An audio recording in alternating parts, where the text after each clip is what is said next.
Para el 6º cumpleaños de mi hija, mis suegros le enviaron un lindo osito de peluche marrón como regalo. Al principio, ella parecía feliz, luego se congeló. «Mami, ¿qué es?»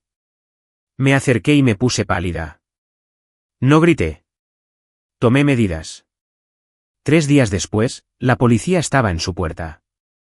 El 6º cumpleaños de Mia se suponía que iba a ser sencillo: magdalenas, gorros de papel, 3 niñas pequeñas chillando en mi sala de estar como diminutas cantantes de ópera que habían sido criadas enteramente a base de purpurina y rencor. El problema con lo sencillo es que requiere que tu vida también sea sencilla, y la mía, en gran medida, no lo era. Estaba en medio de mi divorcio de Adam. El papeleo flotaba como un mal olor.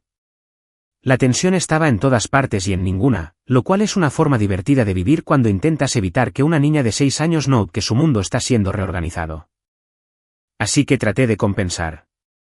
Me convertí en la madre de cumpleaños total. Puse guirnaldas. Hice bolsas de regalos.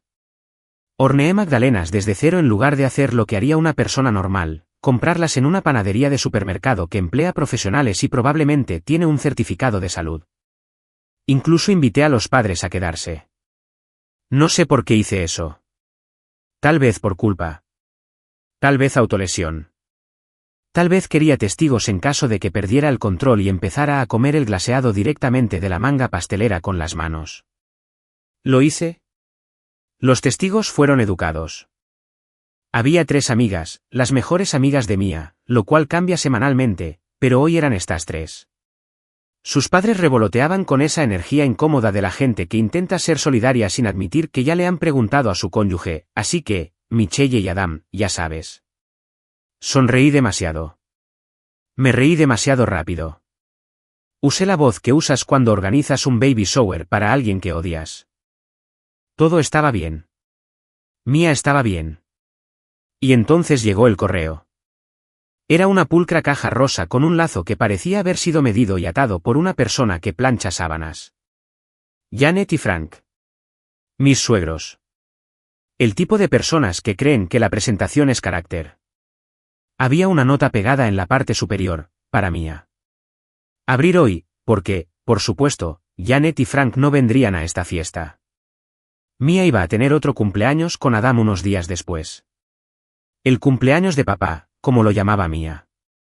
Como si Adam fuera el que cumplía 6 años y no solo el que probablemente llegaría tarde y luego culparía al tráfico por el concepto del tiempo. Pero Janet y Frank querían que su regalo se abriera ahora, así que lo agregamos a la pila. Los niños abriendo regalos juntos son el caos en estado puro, como un desastre natural con un mejor papel de regalo. Mia rasgó una bolsa de pegatinas, chilló ante una botella de agua brillante y levantó un unicornio de plástico como si hubiera descubierto el fuego. Luego agarró la caja rosa.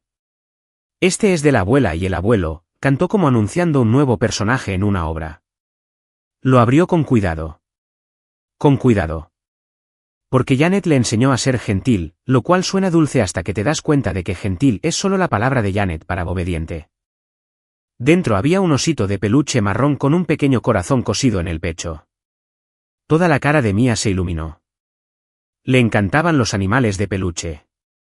Le encantaba cualquier cosa suave, leal y silenciosa. Honestamente, a mí también. Oh, Dios mío, susurró, abrazándolo como si la hubiera rescatado de un edificio en llamas. Las otras niñas se aglomeraron. Oh, es tan lindo. Yo quiero uno. Uno de los padres, un buen tipo, nombre vago, probablemente Steve, dijo: ese oso va a ser su mejor amigo.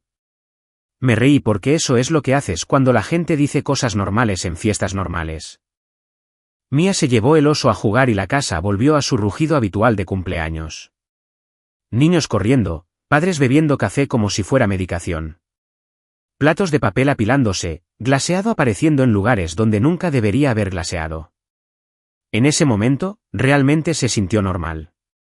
No pacífico, no tranquilo, sino normal. Y eso es lo que pasa con lo normal. No te das cuenta de que es la última vez hasta que ya se ha ido. Unos 20 minutos después, Mia apareció en el umbral de la sala de estar, con el osito de peluche en un brazo, su pequeña frente arrugada como se le pone cuando intenta hacer matemáticas. «Mami», llamó. Me giré, todavía a mitad de una sonrisa, porque estaba actuando estoy bien como si fuera mi trabajo a tiempo completo. Se acercó. No estaba llorando. No estaba molesta, solo confundida. Entonces levantó el osito de peluche. Había una pequeña abertura cerca de una de las costuras, como una cremallera oculta bajo el pelaje. El tipo de cosas que no notas a menos que seas el tipo de niño que cree que cada objeto es un misterio esperando ser resuelto. Mía, ¿qué hiciste? Ella apretó el costado del oso y me miró. Mami, dijo muy en voz baja. ¿Qué es? Su voz me hizo algo, como una mano que me alcanza dentro del pecho. Me quedé inmóvil. Me incliné y mi piel se enfrió porque dentro del oso, apenas visible a través de la costura abierta, había algo que definitivamente no era relleno. Algo duro, algo que no estaba destinado a un juguete de niño. El estómago se me cayó tan rápido que lo sentí en las rodillas. Mi primer instinto fue reaccionar de la forma en que mi cuerpo quería reaccionar, gritar, exigir, llamar a Janet y Frank y preguntarles qué clase de jueguito desquiciado pensaban que era este. Pero había 3 niñas pequeñas detrás de mía. Había padres en mi sala de estar. Había un pastel de cumpleaños con velas esperando ser encendidas. Y estaba el rostro de Mía mirándome como si yo fuera la respuesta final. Así que me lo tragué. Suavicé mi voz. Oh, dije como si solo me hubiera mostrado un botón suelto. Déjame verlo un segundo, cariño. Mía dudó. ¿Está roto? No, mentí. Solo quiero comprobar algo. Le quité el osito de peluche de las manos suavemente. Tan suavemente, como si estuviera sosteniendo una bomba. Ve a jugar, dije. Lo traigo enseguida. Mía asintió. Porque Mía es una buena niña.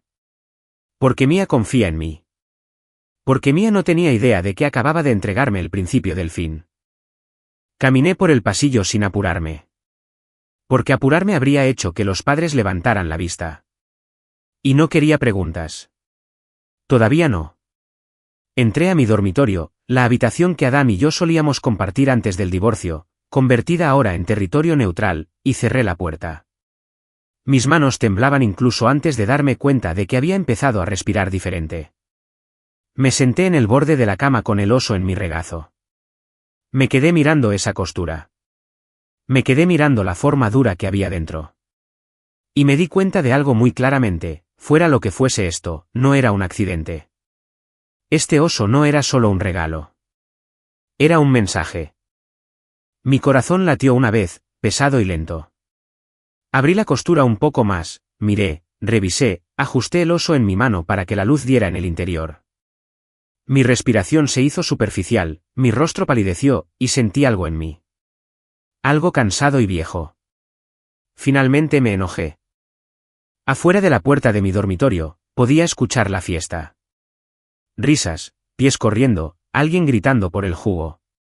En mi regazo, un osito de peluche marrón se sentaba como si fuera inocente. No lo era. No lloré. No grité. No llamé a nadie. Hice lo único que podía hacer. Cerré la costura, alisando el pelaje, y me levanté.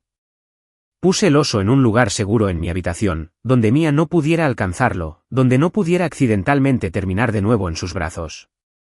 Luego me miré en el espejo y practiqué mi sonrisa como si estuviera ensayando para una obra, porque todavía tenía una fiesta de cumpleaños que terminar y aún no estaba lista para dejar que nadie viera lo que acababa de cambiar.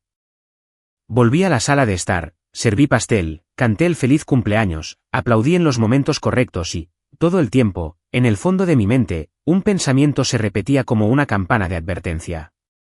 Ese osito de peluche ya había hecho su trabajo, y yo ni siquiera había descubierto cuál era.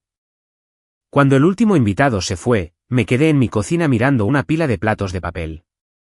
Mía estaba arriba cepillándose los dientes, tarareando para sí misma. Había tenido un gran día. Debería haberme sentido aliviada. En cambio, me sentí como si hubiera corrido una maratón mientras llevaba un secreto en la boca como vidrio roto. Porque sabía lo que me esperaba en mi habitación, y sabía quién lo había enviado. Janet y Frank no se convirtieron en mis suegros por accidente. Vinieron con Adam como una garantía que no lees hasta que es demasiado tarde. Cuando conocí a Adam, era encantador, divertido, fácil, el tipo de hombre que podía salirse con la suya en una multa por exceso de velocidad y luego convencerte de que era culpa del oficial por estar allí parado. No era cruel. No era ruidoso. No era el tipo de esposo sobre el que adviertes a tus amigos de inmediato. Él era escurridizo. El dinero desaparecía. No de una manera dramática. No de una manera en la que íbamos a perder la casa mañana. Solo lo suficiente para hacerte verificar la cuenta 2 veces. $100 por aquí, 200 por allá. Siempre tenía una explicación. Oh, se me olvidó decirte. Pagué el seguro del coche. Oh, compré comestibles. Oh, tuve que cubrir algo en el trabajo. Y por un tiempo, le creí porque eso es lo que haces cuando amas a alguien. Haces que sus historias encajen. Janet y Frank siempre estaban cerca. Lo suficientemente cerca como para que visitarnos pareciera un pasatiempo. Cenas de domingo, visitas aleatorias de martes, llamadas telefónicas que comenzaban con "solo estamos revisando" y terminaban con "estamos preocupados por cómo estás manejando las cosas". Estaban obsesionados con el dinero a la antigua usanza, como si el dinero fuera moralidad. Hacían preguntas que sonaban casuales pero que aterrizaban como inspecciones. Así que, ¿cuánto estás ahorrando cada mes? ¿Todavía usas ese banco o finalmente cambiaste? ¿Qué está a tu nombre versus el de Adam? Si dudaba, Janet inclinaba la cabeza y sonreía como si yo fuera una niña escondiendo un boletín. ¿Y Adam? Adam nunca lo detenía. En todo caso, asentía, se reía, se encogía de hombros. Mamá es así, decía. Ella tiene buenas intenciones. A veces añadía, quizás tengan razón, lo cual es un tipo especial de traición, la silenciosa, la clase en la que estás parada en tu propio matrimonio y aún así de alguna manera estás en minoría. Luego nació Mia y el problema del dinero empeoró. No porque los bebés sean caros, que lo son, sino porque Adam comenzó a entrar en pánico por el dinero como si fuera un insulto personal. Se ponía inquieto, irritable, reservado. Empezó a quedarse fuera hasta tarde con amigos. Empezó a atender llamadas en el garaje. Encontré transacciones en línea que no tenían sentido.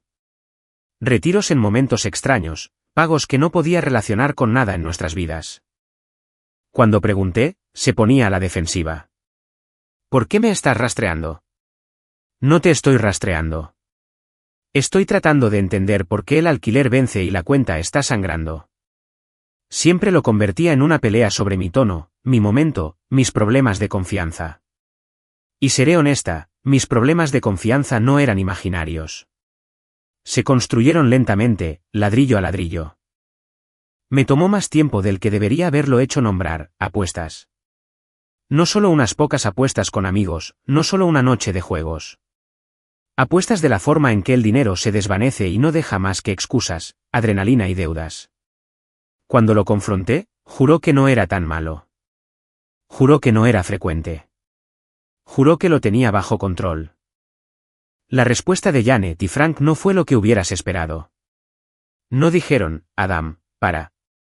No dijeron, Adam, busca ayuda. Dijeron cosas como, Michelle, necesitas ser más solidaria. Dijeron, el estrés por dinero hace que los hombres hagan cosas. Dijeron, tal vez si no lo hicieras sentir juzgado. Siempre era mi culpa de alguna manera. Y Adam, de nuevo, no hizo nada. Los dejó. Los dejó hablar por encima de mí como si yo fuera un mueble. Se quedaba allí, actuando cansado y diciendo, podemos no hacer esto ahora, como si el problema fuera la conversación, no las apuestas. Lo intenté por más tiempo de lo que estoy orgullosa. Intenté presupuestos. Intenté terapia de pareja. Intenté darle más libertad, lo cual es hilarante en retrospectiva porque lo que él quería era libertad de las consecuencias. Traté de ser tranquila, racional y solidaria, pero también tenía una hija. Y en algún momento, te das cuenta de que no estás criando a un hijo, estás criando a dos, y uno de ellos tiene carné de conducir. El punto de inflexión final llegó después de la muerte de mi padre. No era joven, pero perderlo aún así se sintió como si alguien hubiera quitado una silla de debajo de mi vida. Me dejó algo de dinero, no una fortuna. No dinero para dejar tu trabajo y comprar un viñedo, pero también dejó algo más, un fideicomiso reservado para Mia. Alrededor de $150.000. Mi padre no lo restringió hasta el último centavo. Confió en mi juicio. Podría usarse para Mia si fuera necesario. Ese era el punto. Pero yo no quería tocarlo. Quería protegerlo como si fuera oxígeno. Universidad, un primer apartamento, un futuro donde ella no tuviera que comenzar la edad adulta ya atrasada. Adam se enteró y el tono de nuestro matrimonio cambió de la noche a la mañana. Al principio, fue solo una sugerencia. Podríamos pedir prestado un poco. Podríamos pagar algunas cosas. Es para Mia de todos modos. Si lo usamos en gastos ahora, sigue siendo para ella. Empezó a presentarlo como un resquicio legal. Luego las peticiones se volvieron más duras. Afirmó que tenía una oportunidad de negocio, una deuda que pagar, una situación urgente que explotaría si no actuábamos. Más tarde supe que esas situaciones urgentes eran deudas de juego y pérdidas que no podía admitir en voz alta. Cuando me negué, se enfadó. Cuando volví a negarme, Janet y Frank se involucraron. Me acorralaron en la cena. Janet sonrió y dijo, una buena madre usa todos los recursos para su hija. Frank gruñó y dijo, ¿de qué sirve el dinero si no lo vas a usar? Adam se sentó allí como un espectador de su propia vida. Fue entonces cuando supe que esto no era solo sobre dinero. Era sobre control. Y querían el mío. Solicité el divorcio. No quería. No realmente. No crecí soñando con horarios de custodia compartida y fiestas divididas. Mis propios padres se divorciaron cuando yo tenía la edad de Mia. Recuerdo la confusión, los 2 cumpleaños, la sensación de ser pasada de un lado a otro como equipaje. Juré que no le haría eso a mi hija. Pero también juré que no dejaría que mi hija creciera viendo a su madre ser drenada financiera y emocionalmente por un hombre que no se detenía y unos padres que nunca le permitirían enfrentarse a sí mismo. Así que lo hice. Y luego, porque aparentemente soy alérgica a hacer las cosas fáciles para mí, traté de ser generosa. Ofrecí custodia 50/50. Ofrecí dividir los activos limpiamente. Incluso me ofrecía mantener las cosas pacíficas con respecto a la herencia que había recibido mientras estábamos casados porque no valía la pena una guerra legal. Las tarifas legales pueden devorar una vida entera. Adam actuó como si estuviera de acuerdo. Estábamos casi llegando a un acuerdo. Angela Park, dijo mi abogada, tranquila y perspicaz, el tipo de mujer que podría mirar fijamente a un huracán. Adam aún no había firmado, pero actuaba de manera cooperativa. Y le creí porque quería creerle, porque Mia merecía adultos que pudieran actuar como adultos. Así que cuando Janet y Frank enviaron ese oso por correo e insistieron en que se abriera temprano, parte de mí pensó que eran solo ellos siendo ellos, un movimiento de poder, una actuación, una forma de asegurarse de que su presencia se cerniera sobre mi casa incluso cuando no estaban en ella. Aún no entendía hasta dónde estaban dispuestos a llegar. Pero sí entendí una cosa. De pie en mi dormitorio ese día, les había ofrecido paz, y me habían respondido con algo escondido dentro de un osito de peluche, lo que significaba que la parte amigable nunca había sido real. Solo había sido la máscara. Y ahora no podía dejar de preguntarme, si ya le estaba dando la mitad a Adam, ¿qué más quería? Cuando Mia se acostó esa noche, sentí que me dolía la cara de tanto fingir. Todavía estaba radiante por la fiesta, el pelo pegajoso, glaseado de magdalena en lugares que no quería identificar. El suave agotamiento de una niña que había sido celebrada apropiadamente. El mejor cumpleaños de todos, murmuró en su almohada. Se me apretó la garganta. El mío también, mentí. Porque las madres mienten por amor todo el tiempo. La arropé, le besé la frente y me quedé en el umbral un segundo más de lo habitual. Mia no sabía. No realmente. Sabía que algo había sido extraño con el oso. Sabía que se lo había quitado, pero no sabía la tormenta. No sabía la forma de lo que venía. Y esa era la parte más dolorosa. Ahora la casa estaba en silencio, y el silencio era fuerte. Volví a mi dormitorio y tomé el osito de peluche de donde lo había escondido. Se sentó en mis manos como una acusación. Abrí la costura que Mia había encontrado, más ancha esta vez. Dentro había un pequeño dispositivo, plástico duro, cableado, algo metálico, no relleno, no un chirriador. No lo entendí al principio, no completamente. No soy estúpida, pero tampoco soy el tipo de persona que identifica casualmente la electrónica oculta en animales de peluche. Hice lo que hace cualquier mujer moderna cuando se enfrenta a una pesadilla envuelta en piel. Tomé fotos, primeros planos, ángulos, los diminutos números impresos en la carcasa de plástico. Luego busqué en Google. Los resultados de la búsqueda no se sintieron reales al principio. Se sintieron como algo que pertenecía a la vida de otra persona. Pero pieza por pieza, se armó un componente de grabación, un rastreador de ubicación. Así que estaban tratando de espiarnos. ¿Pero por qué? ¿Qué querían? ¿Qué quería Adam? Las manos se me enfriaron de nuevo. Me senté en el borde de la cama y miré fijamente al oso, pensando en cuántas veces Mia lo había abrazado. Cuántas veces había presionado su mejilla contra él como si fuera seguro. Cuántas veces Janet la había besado y la había llamado niña dulce mientras me sonreía como si estuviera suspendiendo un examen. No lloré. No grité. Ni siquiera llamé a Adam de inmediato porque ya sabía cómo sería esa llamada. Lo negaría. Diría que estaba paranoica. Diría que estaba perdiendo el control. Y luego les informaría a ellos y ellos se ajustarían. No. Si estaban jugando, yo no iba a anunciar mis movimientos. Volví a armar el oso lo mejor que pude, como si no hubiera visto nada. Luego lo coloqué en una bolsa sellada, lo guardé. Luego me senté allí en la oscuridad pensando un pensamiento simple y frío. Adam es bueno con la tecnología. Janet y Frank son buenos con la culpa, el control y las cazuelas, pero la tecnología. Adam. A la mañana siguiente, llamé a Angela Park. Ni siquiera intenté sonar casual. Necesito verte, dije. Angela no preguntó por qué. Solo me dio una hora. Su oficina olía a papel limpio y estrés. Me senté frente a su escritorio y deslicé mi teléfono hacia adelante.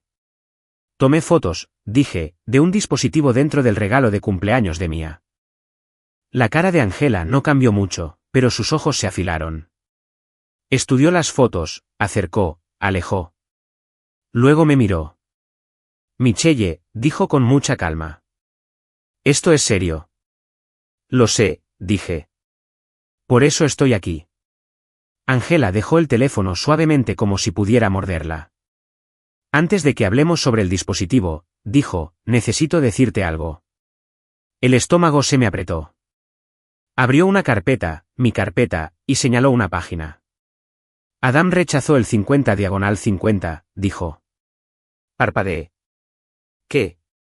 Rechazó la propuesta de custodia, repitió Angela. Quiere la custodia total. Se me secó la boca. Eso no tiene sentido, dije. Él dijo que. Sé lo que dijo, interrumpió Angela, todavía tranquila. Sé lo que te presentó, pero en el papeleo, está alegando que eres inestable. Mi corazón comenzó a latir con fuerza en mis oídos. ¿Él me está llamando inestable? Angela asintió.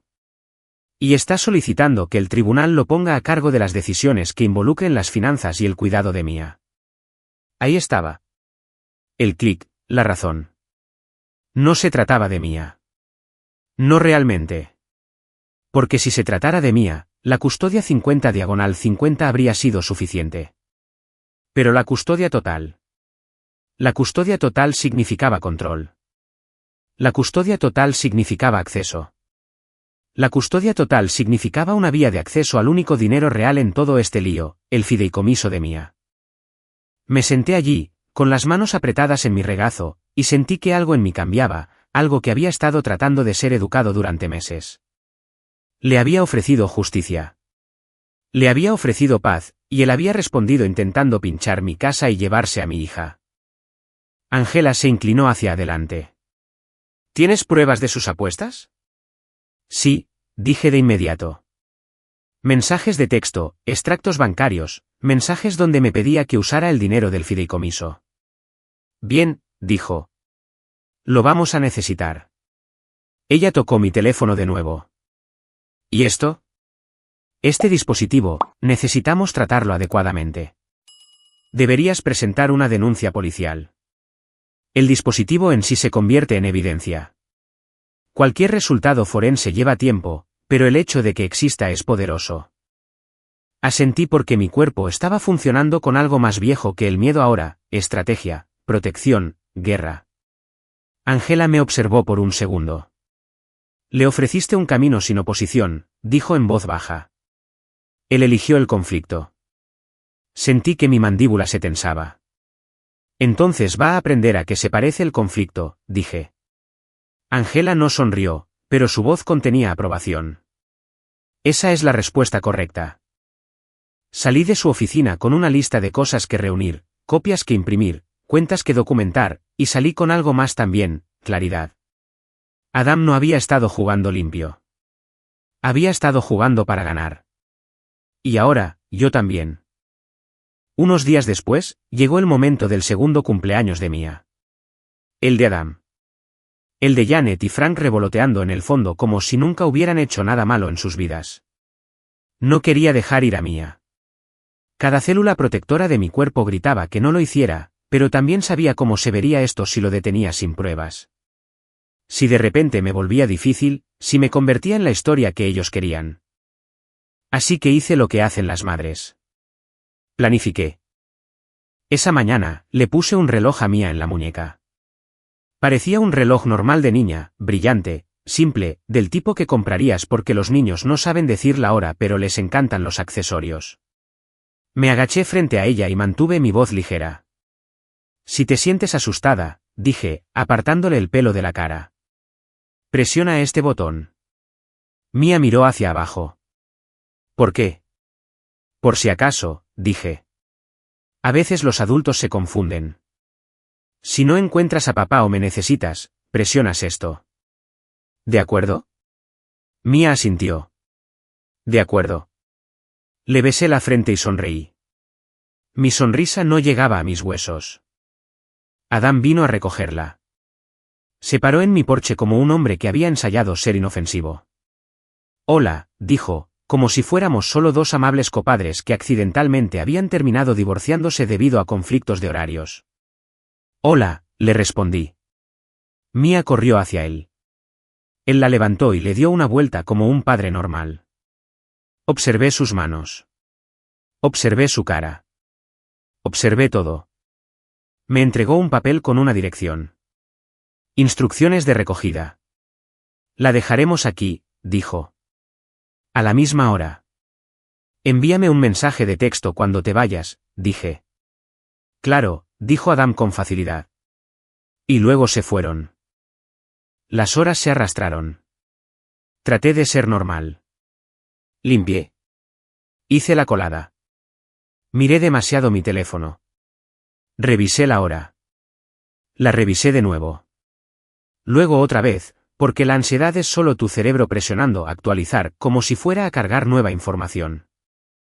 Cuando llegó la hora de recoger a Mia, conduje hasta la dirección que Adam me había dado. Era un edificio, no una casa. No un patio trasero lleno de globos, nada que gritara fiesta infantil, solo un lugar. Entré en el estacionamiento y me senté un segundo mirando alrededor. Ningún coche que reconociera. Sin música, sin niños, sin decoraciones, sin señales. Quizás estaba dentro. Quizás había una entrada trasera. Quizás llegué temprano. Salí y caminé. Revisé la dirección en mi teléfono, miré las puertas, traté de encontrar algo que lo hiciera tener sentido. Nada. Revisé la hora. Revisé mis mensajes. Llamé a Adam. No hubo respuesta. Llamé de nuevo. Nada. Le envié un mensaje de texto: estoy aquí. ¿Dónde estás? Sin respuesta. Al principio, me culpé a mí misma. Tal vez me equivoqué de edificio. Tal vez leí mal el número. Tal vez estaba en el lado equivocado. Caminé por el perímetro como una turista perdida. Luego traté de calmarme. Tal vez llegaron tarde. Tal vez se quedaron atascados. Tal vez estaban a 5 minutos con Mia en el coche cantando feliz cumpleaños para sí misma. Esperé. Escaneé la calle. Llamé de nuevo. Todavía nada. Y lentamente, dolorosamente, las racionalizaciones se cayeron y el miedo se adelantó. Porque cuando tu hijo está desaparecido, tu cuerpo lo sabe antes de que tu mente permita las palabras. Entonces mi teléfono vibró. Una alerta, no un mensaje, no una llamada, un SOS. Las manos se me entumecieron. Lo abrí y vi el pin de ubicación. Mia en casa de Janet y Frank. El estómago se me cayó tan fuerte que pensé que iba a vomitar. No lo hice. Me moví. Entré en el coche y conduje rápido, pero concentrada, porque conducir con pánico es la forma en que la gente termina muerta y yo necesitaba mantenerme viva el tiempo suficiente para recuperar a mi hija. Mientras conducía, llamé a la policía. Mi hija tiene 6 años, dije, con la voz tensa. No dramática, solo factual. Recibí una alerta SOS de su reloj. Fui al punto de recogida que me dieron y ella no estaba allí. No puedo contactar a su padre. Tengo su ubicación GPS. Por favor, envíen a alguien a verificar. El despachador hizo preguntas. Las respondí. Mi voz sonaba como la de otra persona, como si me hubiera convertido en una mujer hecha de pura lista de verificación. Di la dirección. Seguí conduciendo. Cuando giré en la calle de Janet y Frank 5 minutos después, vi un coche patrulla ya allí. Mi corazón se paralizó con alivio y furia a la vez. Me detuve y corrí hacia la puerta. Antes de que pudiera llamar, se abrió y Mia salió disparada como si la hubieran mantenido bajo el agua. Corrió directamente a mis brazos y me envolvió tan fuerte que sus pequeños dedos me dolieron. La abracé y la respiré. Cabello cálido, champú, el olor de una niña que nunca debería ser utilizada como arma. Mia, susurré. Estoy aquí. Estoy justo aquí. Ella se echó hacia atrás lo justo para mirarme, los ojos mojados y confundidos. La abuela dijo que no viniste, se ahogó. Dijo que me abandonaste. Se me cerró la garganta. Sí vine, dije de inmediato. Estuve allí. Te estaba buscando. La cara de Mia se arrugó como si estuviera tratando de sostener 2 verdades a la vez y no supiera en cuál confiar. Detrás de ella, Janet apareció en el umbral con las manos entrelazadas como si estuviera organizando un estudio bíblico. Oh, Michelle, dijo, con voz dulce.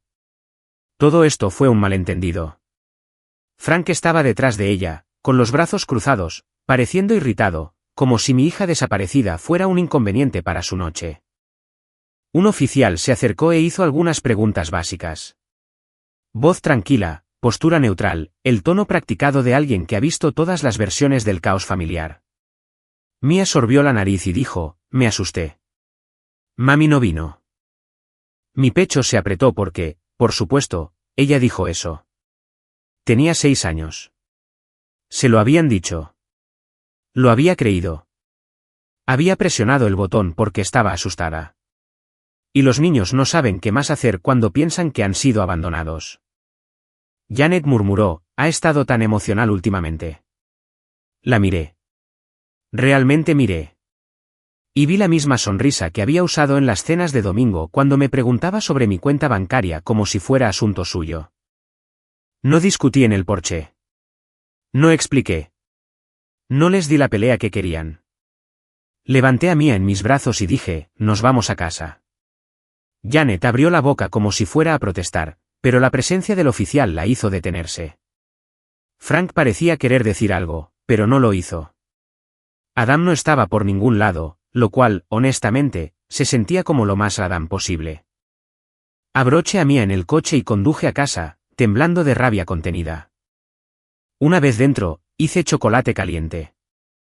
No porque el chocolate caliente arregle el trauma, sino porque les da a las manos pequeñas algo cálido que sostener. Y a veces ese es el primer paso de vuelta a la seguridad. Me senté con Mia en el sofá hasta que su respiración se ralentizó. No te abandoné, le dije en voz baja. Nunca. Mia asintió, exhausta. Se apoyó en mí como un bebé, a pesar de que tenía 6 años y estaba decidida a ser grande. Más tarde, cuando se durmió, fui a mi habitación y abrí la aplicación del reloj. No esperaba mucho, una marca de tiempo, un registro de ubicación. Pero cuando hice clic en el evento SOS, había un archivo de audio adjunto. Mis dedos se quedaron suspendidos sobre él por un segundo. Luego presioné reproducir. Al principio, estaba amortiguado, tela, movimiento, la respiración de una niña. Luego la voz de Janet se deslizó, lo suficientemente clara como para que se me erizara la piel. «¿Ves?», estaba diciendo, «tu mami no vino». La pequeña voz de Mia, ella dijo que lo haría. Janet de nuevo, más suave ahora, como veneno en la miel, a veces las mamis dicen cosas y no las cumplen. Tienes que recordar eso. La voz de Frank retumbó en el fondo. Deja de llorar. Las niñas grandes no lloran. El sollozo de Mia se quedó atrapado en su garganta, y se me revolvió el estómago. Luego la voz de Janet otra vez. Y esta vez no era consuelo. Era instrucción. Si alguien pregunta, dijo, les dices que tu mami olvida las cosas. Les dices que se molesta. Les dices que no es estable. Dejé de respirar. Mia gimió y Janet continuó. No tienes que decir que te gusta decirlo, murmuró Janet. Pero es importante. Papá necesita ayuda. Nosotros necesitamos ayuda. Y tu mami, bueno, tu mami no puede cuidar de ti como nosotros. La grabación continuó. Más entrenamiento, más modelado, más deliberadas y enfermizas manos adultas tratando de esculpir la realidad de mi hija. Esto no fue un error. Esto fue un plan. Guardé el archivo, lo respaldé, se lo envié a Angela Park. Luego me senté en el borde de mi cama y miré en la oscuridad, escuchando la casa tranquila y pensando un pensamiento frío y firme. Querían pruebas. Ahora me las habían dado, y se iban a arrepentir de cada segundo. Meses después, tuvimos la audiencia. Para entonces, no era un solo incidente. Era un patrón, un osito de peluche con una grabadora y un rastreador dentro, enviado por Janet y Frank, manejado por Adam. Una denuncia policial, un resultado forense que vinculaba a Adam con el dispositivo, y la grabación SOS de Mia, la voz de mi hija de 6 años temblando mientras los adultos la instruían como si fuera una testigo que podían reescribir. Ya no era él dijo, ella dijo. Eran sus voces, sus elecciones, sus huellas dactilares. El juez no necesitaba que yo fuera dramática. No tuve que escenificar dolor o probar que era la mejor madre en algún discurso inspirador. Solo tuve que decir la verdad y entregar la evidencia. Obtuve la custodia total. Adam obtuvo visitas supervisadas. En papel, estaba estructurado. En realidad, apenas lo usaba. Cada 2 semanas si le apetecía, a veces menos. A veces cancelaba a última hora, como si la paternidad fuera una suscripción opcional. Janet y Frank desaparecieron de nuestras vidas por completo. Mia ya no preguntó por ellos. No después de ese día.